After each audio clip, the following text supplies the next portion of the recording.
Hi, Joel. Welcome to Mystery Pink Theater Science, featuring your host, Pink. Here's some history. So today we're reading The Living Shadow by Mr. Maxwell Grant, who is quite a tricksy bugger because that's not even his name. His name is like Walter Gibson or something.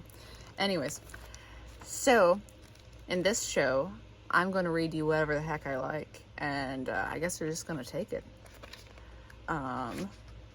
Intros, we don't need intros. The Living Shadow from the Shadow's Private Annals, as told to Maxwell Grant. Love that crap. So good. Anyways, Chapter 1, Out of the Mist.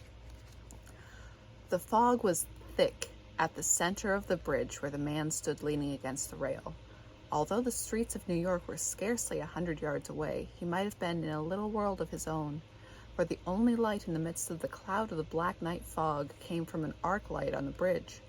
A taxicab carrying a late passenger home shot through the mist. The man stepped away from the rail and crouched beside a post. He saw a flash of the red tail light on the cab. A moment later, it was lost in the fog.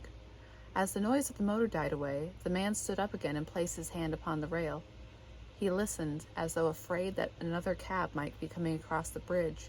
Then, reassured, he leaned over the rail and stared downward. Mist.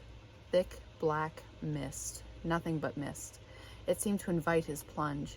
Yet he hesitated, as many wait when they are upon the brink of death, until, with a mad impulse, he swung his body across the rail and loosed his hands. Something clamped upon his shoulder. An iron grip held him, balanced between life and death. Then, as though his body possessed no weight whatever, the man felt himself pulled across in a sweeping circle. He staggered as his feet struck the sidewalk of the bridge.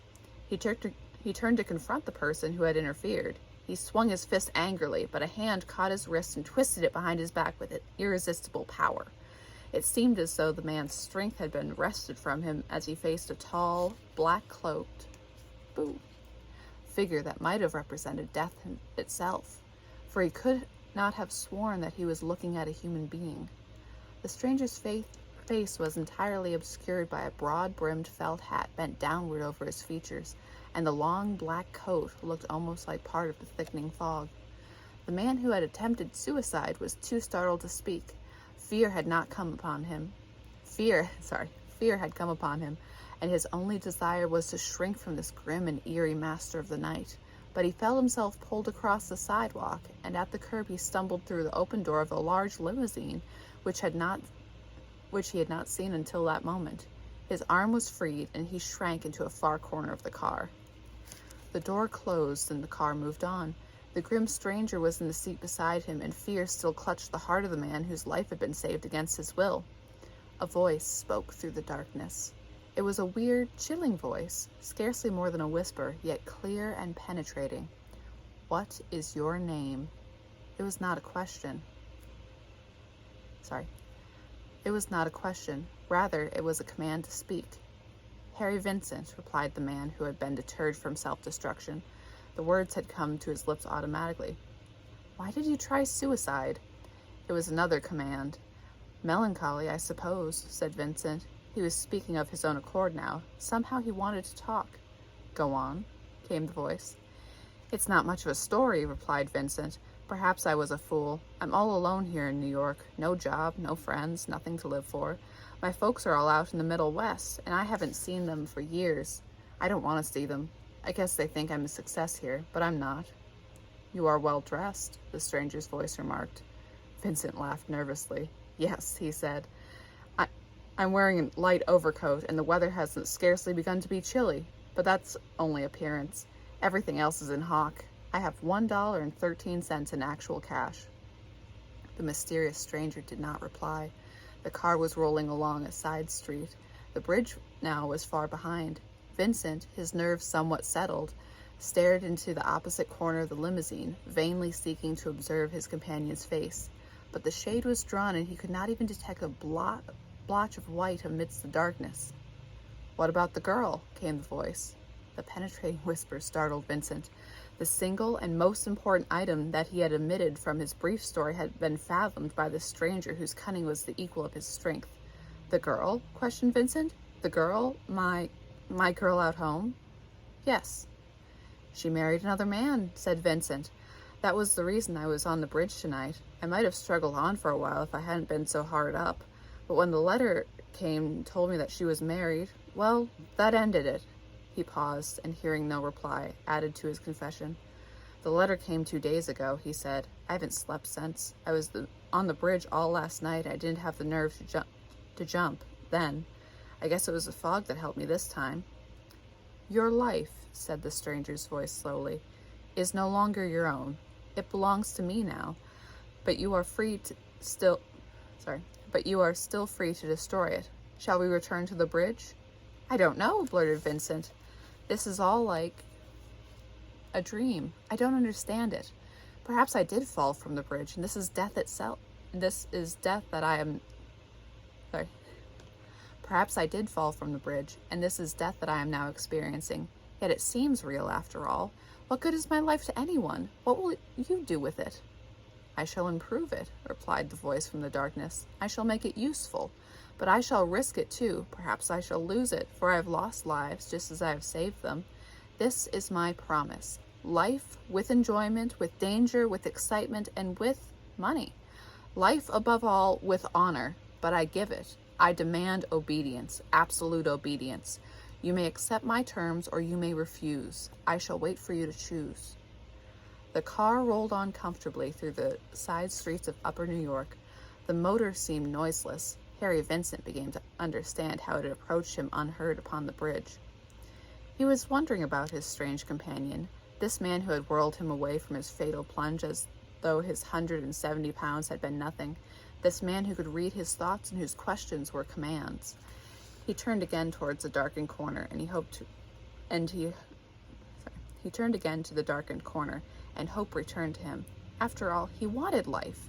He had come to New York because he had desired to live and to succeed. This was his opportunity. He pictured his lifeless body beneath the bridge, and he realized that he could make but one choice. I accept, he said. Remember then, obedience, said the voice. That must come always. I do not ask for cleverness, for strength or skill, although I want them, and will expect them to the best of your ability. There was a pause. The whispered voice seemed to echo in Vincent's ears. He realized that there was neither approval nor surprise in the stranger's words, simply calmness. You will be taken immediately to a hotel, resumed the voice. You will find a room reserved in your name. There will be money there. Your requirements will be filled. You will obtain everything you want. Your bills will be paid.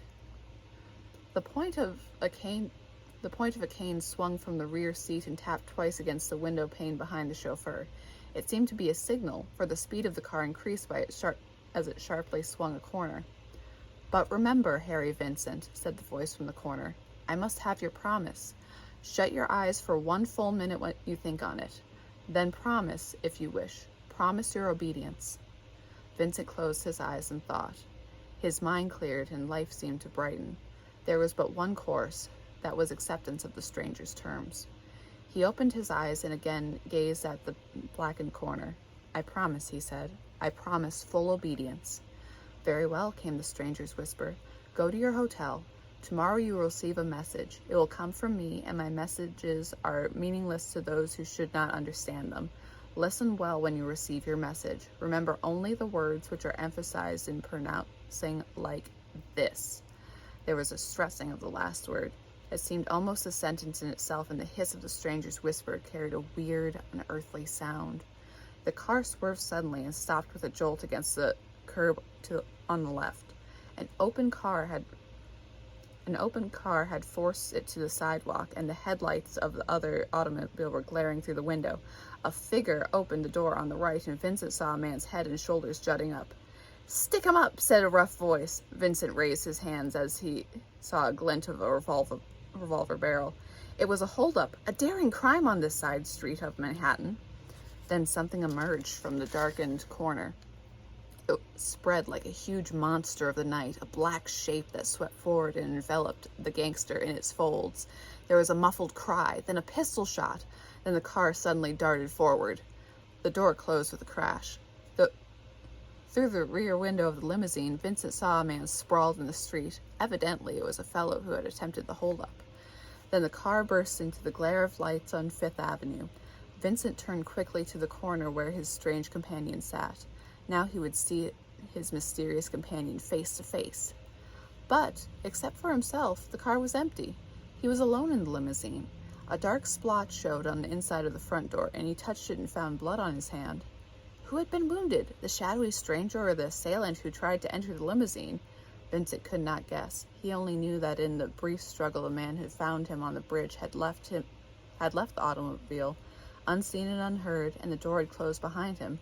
The mysterious stranger had vanished, like a shadow. So, if you enjoyed that story, turn your tape to side 2. If you didn't enjoy that story, too bad. Bye.